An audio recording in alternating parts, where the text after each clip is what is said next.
Welcome to Live Daf, your online Daf Yomi Shir. Shalom Aleichem and welcome back to today's Daf, Nazir Nun Aleph. We are holding right on top, Tanu Rabban. We are in the midst of the sugya regarding a Nazir encountering Tumas Meis. What does he have to do? He cancels everything that he did until then. It's Soiser Zinzirus. He has to cut his hair, bring karbanis, and start all over again. We learned yesterday that this only applies when he gets involved in something which is intensely related to a mace. The Ikar HaMace, not just an ordinary Tumas mace, it needs to be the mace himself, or something which is like a mini mace, a Kazayis Basar. And we have Maloi Tarvad Rekev, a large spoonful of Rekev. That's a mace which is totally decomposed and already reached its powder form. So we learned this from the Halacha Meshim Sinai. If a Nazir encounters this type of material, it totally cancels his Nazirus, and he has to do Teglachas and start all over again. In the coming daf, we're going to learn that this halacha of Maloi Tarvad, a spoonful of Rekev, of powdered mace, has to fit very, very specific guidelines. It needs to be purely from this mace without any other substances mixed in. Because if it were so that there were other materials mixed in, it's mevatel, this halacha, and we don't apply this procedure in this case. It's not going to be it's not going to derail his Nazirus, etc., etc. Tanarabban. Ezel meis sheyesh le rekev. In which case do we activate the halacha of rekev, that a spoonful of this powdered mace material will have these consequences.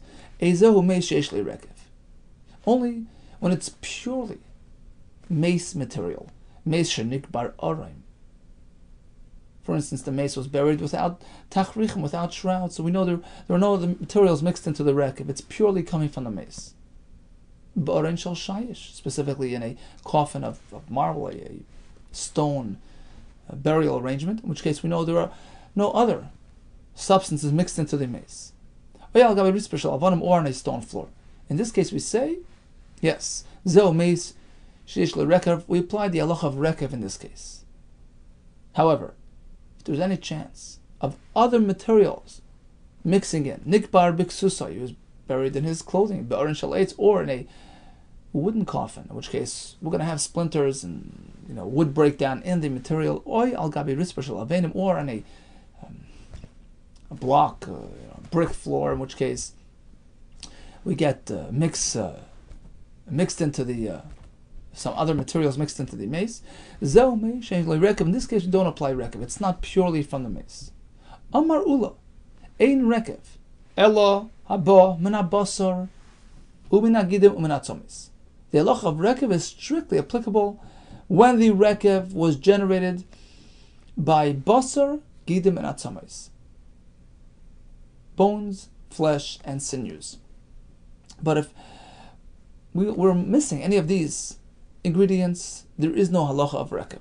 Now, all these halachas are obviously not understood to us. These are halacha Meshim Sinai, that the halacha of rekev is only strictly under these circumstances, purely from the mace, originating from basar, gidim, and hatzomis. Eisvi ravel ula. I have a kasha on you, ula. I have a brisa. Rekev above basar tar. Rekev was generated strictly by basar of mace, and there is no etzem or gidin, it's tar. Okay? Ha mina etzem tameh. Let's make a deal. Apparently, if it was sourced in bone material, which then decomposed, broke down into powder material, it is considered rekev. Even though there's no basar there. That's a kasha on you, who requires all three elements, basar, gidim, and hatzomis, producing this rekev. Ema hachi. Let's understand the brisa like this. Rekev abav basar tar. If the basar is the one that generated the rekev, it's tar. Unless you know that there was also bone material together with the flesh, and that produced the rekev. Okay, so it's not just basar. It's basar and etzem. 1 second. But according to you, Ula, we need the third ingredient, gidim. And we have no gidim. We do. Why? Efshar lebasar latzamis, it is certain.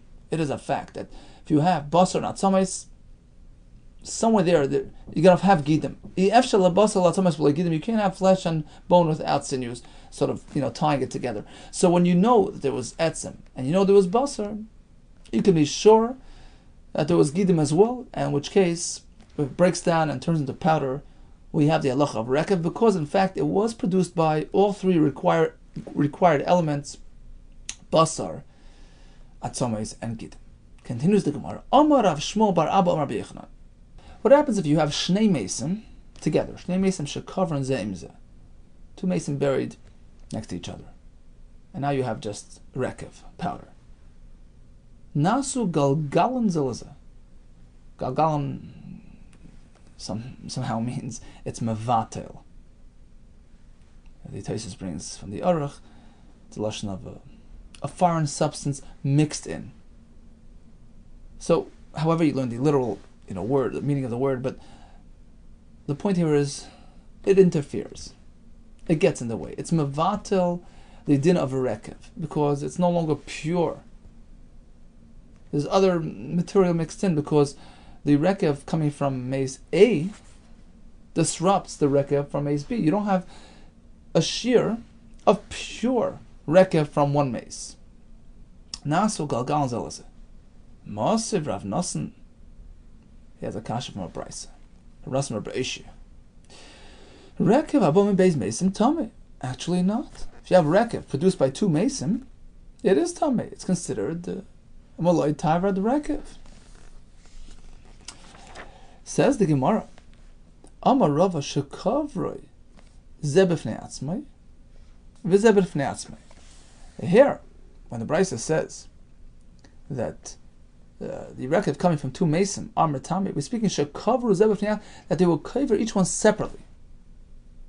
So they will cover mace A, he became Rekev, but a very small amount of rekev, half a shear. And mace B was buried in a different location. And once again, it broke down till it came to the point of malay rekev. A rekev which is less than a malay tarva, less than a shear. So here, each one turns into rekev on its own without interference, without anything else mixing in. And now when you add them both together, you get the shear amalei tarvad of the rekev. Then we say it's metame, because during the process when it turned into rekev, there was no interference. There were no other ingredients, so to speak. In which case, this rekev is purely from this mace. This is purely from this mace, and now you can take, the 2 half shiurim and put them together, and you get a total of a malay tarvad rekev, as opposed to the previous case of Rabbi Yehuda, where initially the mason were sort of next to each other, and the rekev got mixed in. So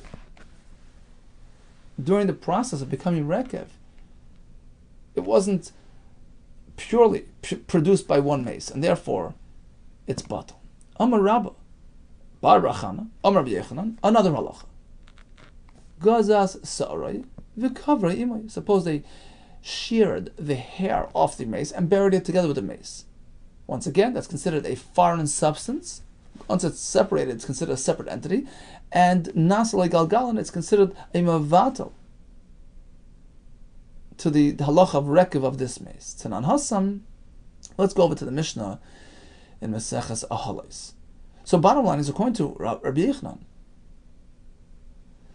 hair removed prior to burial is considered a mevatel.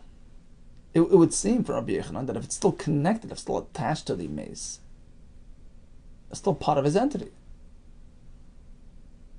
And then it doesn't have the same galgalan effect. It's not mevatel, the rekev hamis. It's not Hassam. We have a Mishnah Ahalos, which speaks about this very topic. Kol sheba meis tame. You should know that any element of mace is metame. His skin, anything. Chutz min hashenayim v'aseir v'atziparin. Except if his tooth was removed. So it's disconnected from the mace. That has no tumah. Vaseir, his hair as well. You have a mace and you pulled off his hair. That hair that was cut off is not metame. His nails as well. That's only if it was detached from the mace. But as long as it's still connected to the mace, it serves as a conduit. It's a yad for tumah. It conducts the tumah's mace to the person who touches these features of the mace. So connected is part of it, but disconnected is no longer part of it. Here comes an interesting question. Chizkiah presented the following question. So we say that hair which is still on the mace is metame. Off the mace is not metame. So aray ha'imid legaleach. What if he passed away with very long hair which was slated for shearing?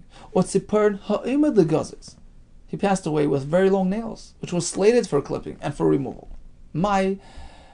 So now it's connected, but doesn't really belong there. How would you treat this case? And shall we say, something which is slated for removal, is as though it was detached during his lifetime, in which case it's not one and the same entity. It's not part of the mace. Or you can say, well, you had plans, but at the end of the day, it's still on him. Currently speaking, it's still attached to him, and it's metame. So we have this Mishnah which says, attached is metame, detached is not metame. Chizkiah wants to know whether, in a case where it was meant to be detached, what happens then? Okay, says the Gemara, I have a raya from the halacha of Rabbi Bar Chana who quoted Rabbi Yehuda. Listen to this. Let's clarify this case of Chizkiah from Rabbi's case. Who told us? If the hair of a mace was sheared, was removed, was cut, and then buried with a mace, it's mevatel, the rekev, it's considered a foreign, substance. Oh, let's make a deal.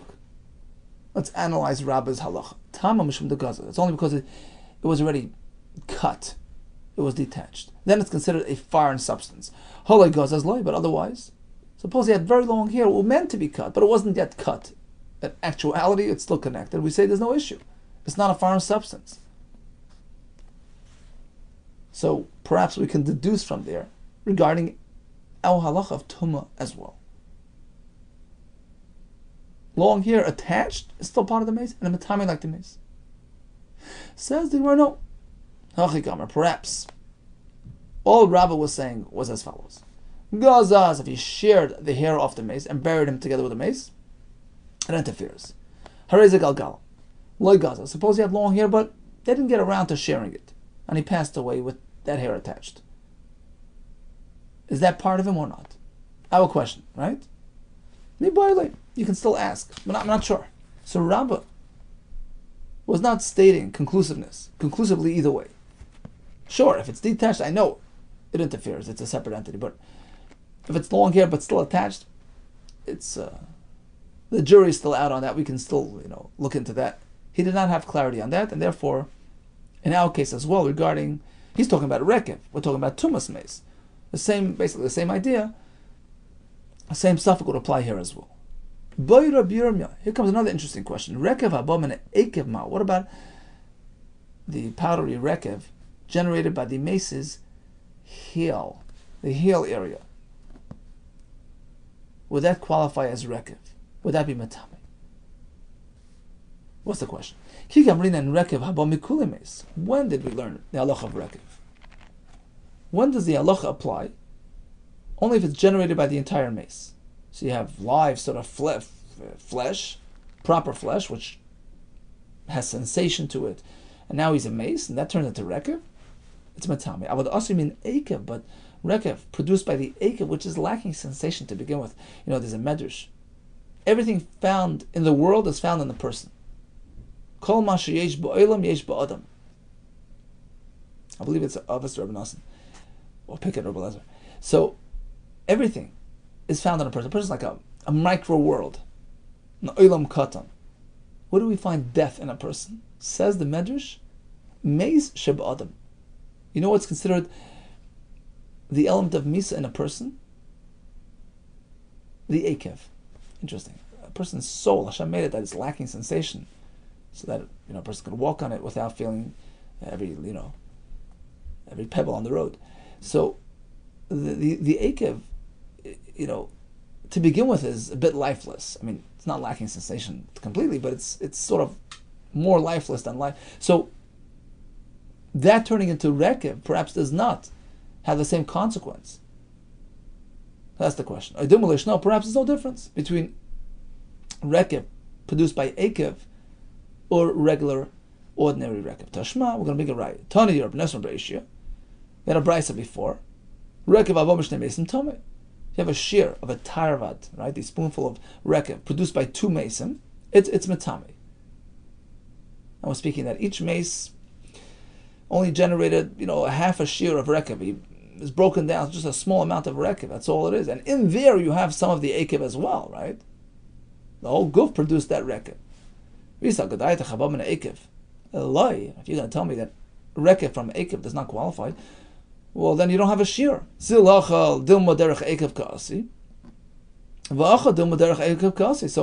to this small shear coming from mace A, produced by his totality, including his akev.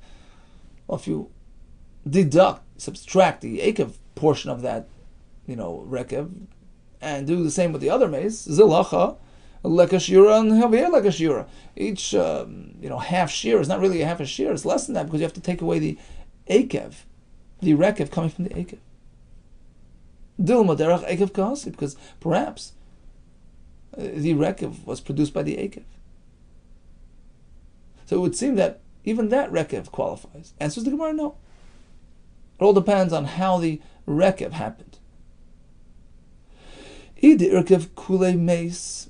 If in fact we notice that the entire mace produced the rekev, so slowly but surely it was transformed into rekev, and the rekev sort of spread into the akev as well, then certainly it is tamei. There's no question that it's tamei because it's part of the mace, and the whole mace is turning into rekev. Elahacha, rather, our question, whether or not the akev's rekev qualifies, going to irkiv chad aver. We're speaking about a very specific circumstance. One aver, the leg, started decomposing. So everything is intact, but this area is turning into rekev, v'ka'asi derech akev. And you sort of see that the akev is generating the rekev. So perhaps, he's the culprit. The akev, which was lifeless to begin with, is creating this rekev. It's not really natural rekev. It's not naturally occurring. It's not your standard rekev. How do we treat this? We leave it unresolved. Boy, Rabbi Yehuda. We're working with the premise that you need pure, rekev being produced just by the mace without any other interference. So that leads us to the following questions. What about urber b'mei isha? You have an unborn fetus inside the isha. Hava galgal malay. So now the isha was mace and you have rekev. Do we say that the uber is sort of going to interfere because it's a foreign substance or not?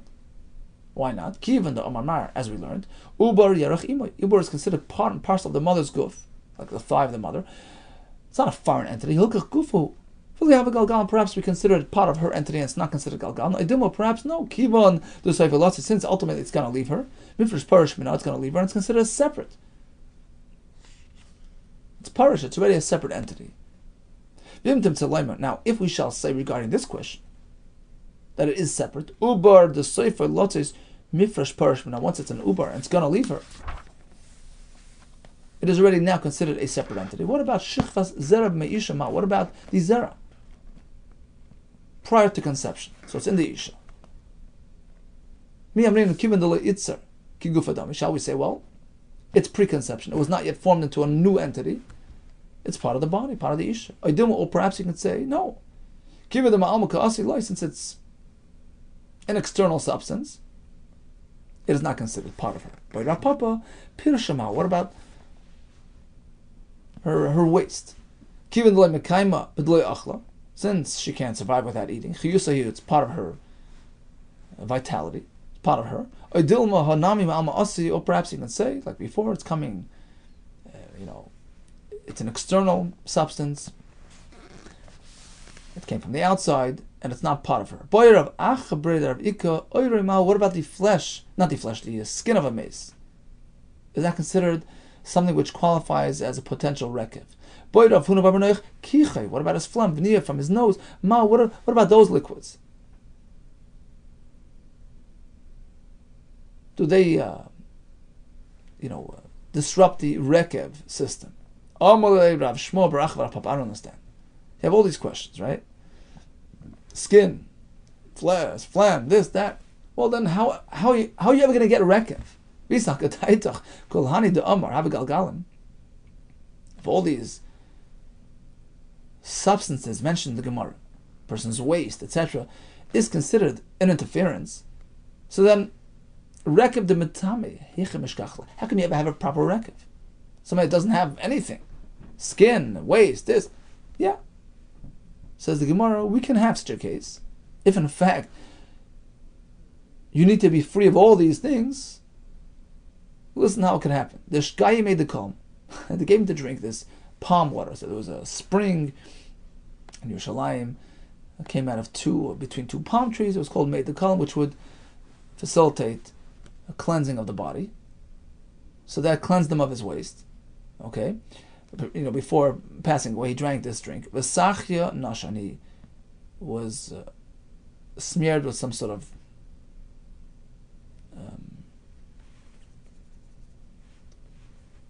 hair removal material, so it removes his hair, so the hair is gone. V'shalkib mer Tveria, and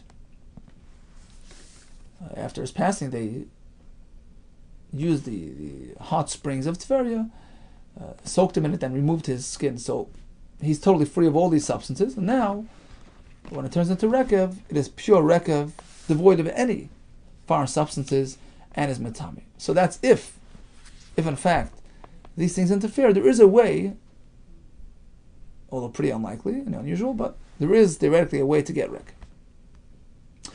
Amar Abaye Naktina, we have an accepted halacha which says mace shetochnoi ein le rekev. If a mace was ground, that's not called rekev, even though it's in a powdery substance, in a powdery form, it doesn't qualify. What if it was ground, so it was no longer intact, but then it decomposed and turned into rekev?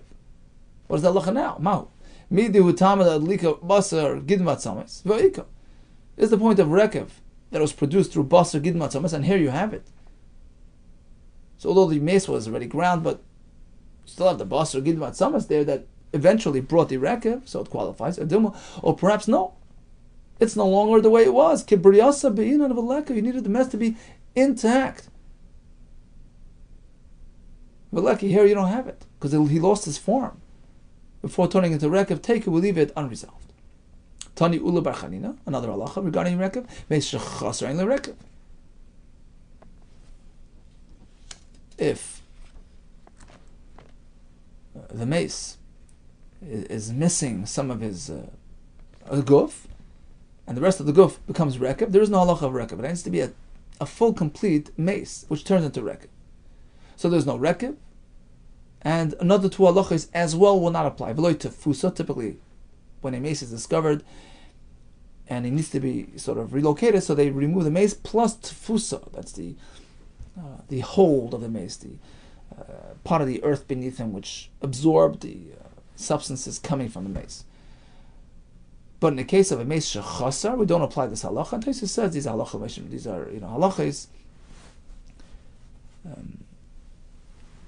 which were only said halacha meshim Sinai, which were just said in a situation of a mace shalom. He says perhaps if it's halacha meshim Sinai, I can understand. This is the way it is. A mace shalom has rekev. A mace shalom has tefusa.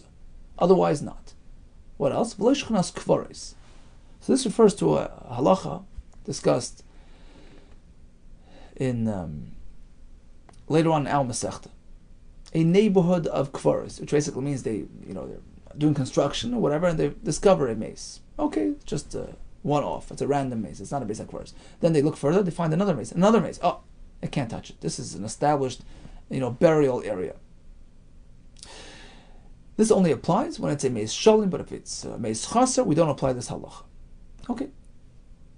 Mace, we're going to have a kasha on this halacha from a Mishnah in Maseches Ediyos, which seems to indicate that even an incomplete mace will feature the halacha of Tumas Reka. So the Mishnah there discusses the match up between Eiver Min HaChai, a limb removed from a live person, to the halacha of Eiver Min HaMeis, a limb removed from a dead person. So we want to make that comparison. And the Mishnah says, no, you can't compare. Because a mace features three chumras, three elements, unfound by Eiver Min HaChai. Lo, you can't compare im amros with mace. If you apply the halacha is by a mace, because the halacha of a mace is by a mace. Sheish le roiv, roiva, am le tavad rekev. When there are roiv atzames. So 125, which is majority of 248. So roiv is matami ba'oil. V'roiva, a roiv of a kav, a shear of bones of a mace, matami ba'oil. And the third element, which is the most important right now, oy maloi tavad rekev. By a mace we have the halacha, a spoonful of rekev is matame. So we find these three things strictly applicable to a mace, Tamer B'chai, as opposed to a living person. She'en loy roiv, loy roiv, loy tavad rekev. A chai doesn't have these halachas. Okay, that's the Mishnah. Hey Chidami, let's figure out what the Mishnah means when it says that there is no halacha of rekev by a chai. How could you ever have rekev by a living person? Oh, apparently we're speaking about an Eiver Min HaChai. Hey Chidami, the arkev chad Eiver. A person became totally rekev. Obviously, he's not living anymore. So how can you have rekev by a person who's living? One Eiver, one of his limbs, leilenu, becomes rekev. And we say there's no halacha of tuma by a rekev min HaChai. The kavasei gabi. So what's the corresponding case by the mace? We're comparing the two things. Right? We're saying that in a case, we have a case of rekev that by a chai is not matami, by mace is matami. Now the case of rekev by a chai can only be one Eiver. So in that very case, if it were to be by a mace, it is matami. The kavasei gabi mace, afilu chad Eiver, ika rekev. Apparently, even one Eiver, if it's by a mace, rekev applies. There you go. Even just one Eiver. And Ula tells us, unless he's a complete mace, there's no rekev. That's a kasha. Says more, no, let's not make that diyuk. Miktani ha-mace. Does the Mishnah say, well, the same, case of the chai, it doesn't have rekev, by the mace does have rekev? No, that's not what the Mishnah is saying. We're saying like this. Rekev only applies to a mace, period. Hakamashmon, the Mishnah is telling us, shum mace yeshle rekev. In some cases, if it's a full mace, so there's rekev. Shum chai ain't rekev. By a chai, there's never a case of rekev. So it's sort of contrasting. We're not comparing the exact case. You're right. Rekev, even by a mace, is only when it's a full mace. That's not feasible by a chai, of course. I'm not trying to make a full comparison, a full matchup. We're saying that the concept of rekev is only applicable to mace, not to chai. But of course, if you want to have rekev by mace, it needs to be a full mace. Boy Rav, here comes another shaila regarding rekev. Hirkev kishu chai. Suppose there's one Eiver of the chai removed from him, turns into rekev. Okay, so we have a little bit of rekev. V'chazor mace, and the person was mace, and then the rest of his body turned into rekev. Now you have a full, body of rekev, but it happened incrementally. It happened in stages. Part of it happened when he was still alive. Mao, can you combine the two things, and it's matami or not? Boy Rava, hirkev kshuchai, v'chazor mace. Mao, what's the halacha? Ki gmiri. Rekev. Perhaps the halacha of rekev was only learned the hirkev kshu mace, when the whole rekev produced after mace. Or perhaps you can say, well, right now he's a mace.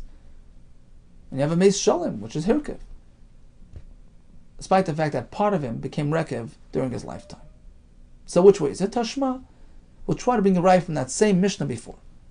We compared the Eiver Min HaChai to Eiver Min HaMeis, and we said, no comparison. Lo, im amras b'meis. Meis is so much more chomer than a chai. he has the sheish leiroi, v'roiva, right? Tarvad rekev, tamer b'chai, as opposed to chai does not have the halacha of tarvad rekev. Taima mishum chai. Let's make a diak.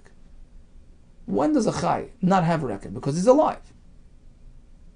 So even if somehow he has rekev on him, that's not going to be mitzame. Even if an aver of his became rekev, there's no tumas rekev. But ha-mez, apparently, if he should pass away, so part of him became rekev, then he passed away, then everything became rekev. Yeshli rekev, we say rekev applies, even though it happened in stages. That would be a right to our shaila. No, miktani ha-mez. Does the Mishnah then say, well, the chai which had rekev and then was mace has rekev? No. We're not speaking about a specific case. Hakamashmon, the Mishnah is simply telling us the difference between chai and mace. Chai has no rekev, and mace does have rekev. Each one in its own context. The shum mace yesh le rekev. In some specific instances, like a full mace that was nirkav after mace, there is rekev. Shum chai ain't the rekev. There's no rekev by chai at all. So perhaps it does need to happen completely after mace. By Rava, another shaila. We're going to go over to the halacha of Macholis Asuris. So one eats a namala, an ant, there's malchus. Even though, how big is an ant? It's not a shear of kazayis. The halacha is that it does qualify for malchus because it's a bria, or beria. It's a full entity. It's an entity on its own. It's a full ant, full creature. So even though it's less than required, quantitatively, it doesn't have a shear of kazayis, which is typically the minimum threshold for isra achila.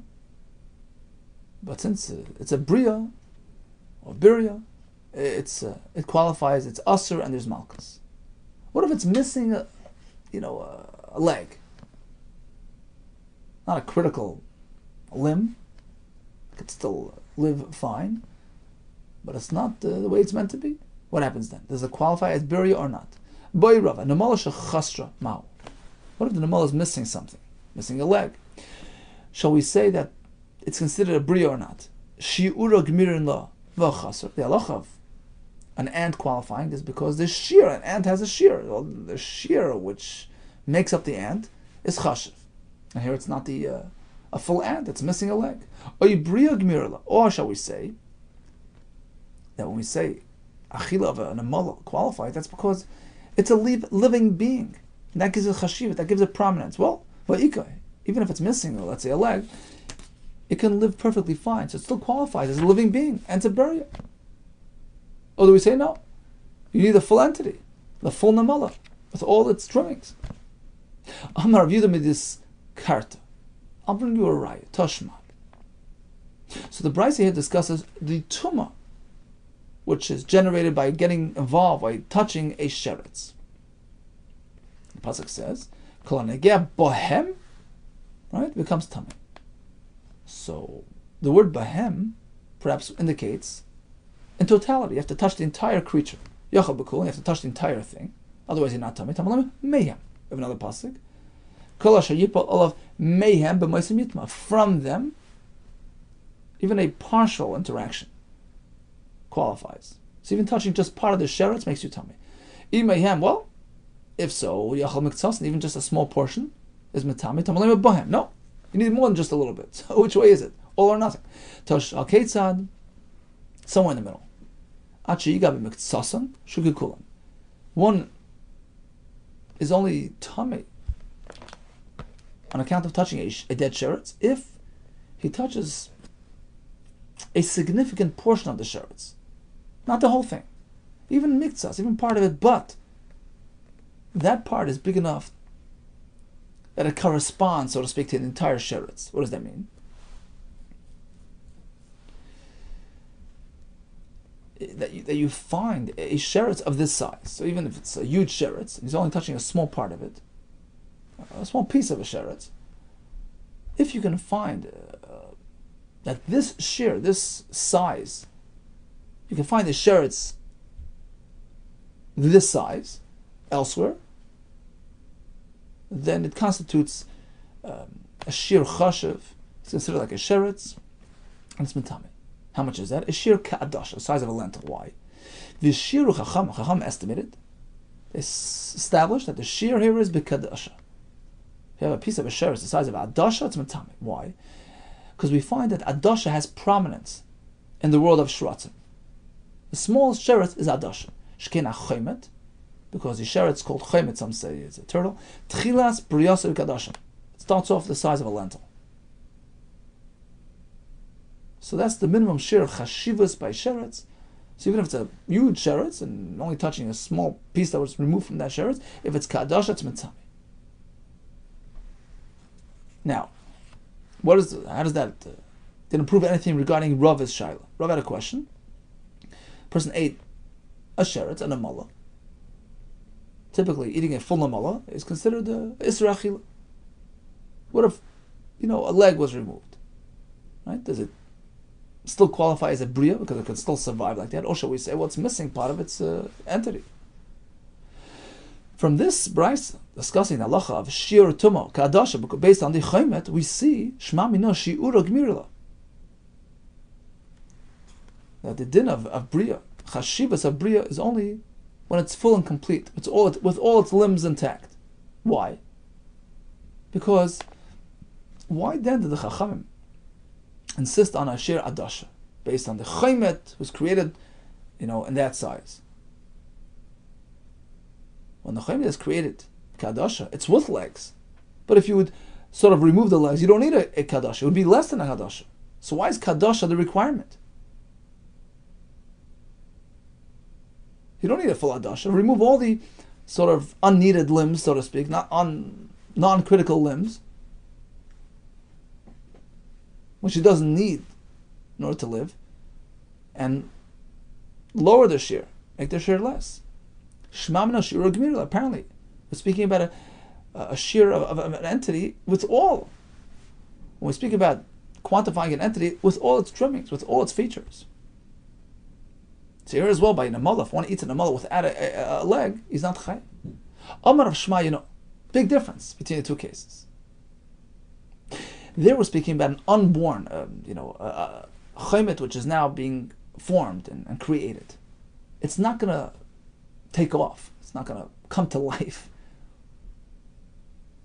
without all its limbs. So there you need a full adasha, which corresponds to the shir of the chomet, the beginning of its creation. Kiba in shira. When do we require the full shir of the full entity? But the loy havi kadosh.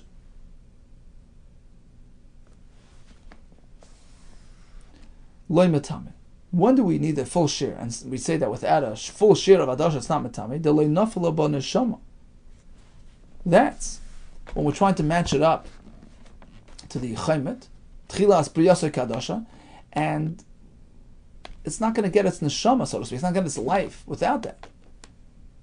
So you're comparing it to a lifeless being which is now coming to life. It's only going to happen when it's a full shear with all its features. So there we need a full shear. Aval nafal ba neshama loy, but an ant, Rabbi's case, an ant, which was already a living being. Nafal ba neshama was already a living creature. So perhaps over there, it can still retain its birya status even when its legs are removed, because it can live without it. So in that case, perhaps the Isra Achila applies, even if it's not a full entity, as long as it still has what it needs to live. Tebailach. So that's the question you can still ask. We have no conclusion on that. Okay, in summary, we learned about Malay Tarva the Rekev, a spoonful of Rekev, of a mace, which is Metame. It must fit many criteria. First and foremost, it has to be purely from the goof of the mace, without anything mixed in.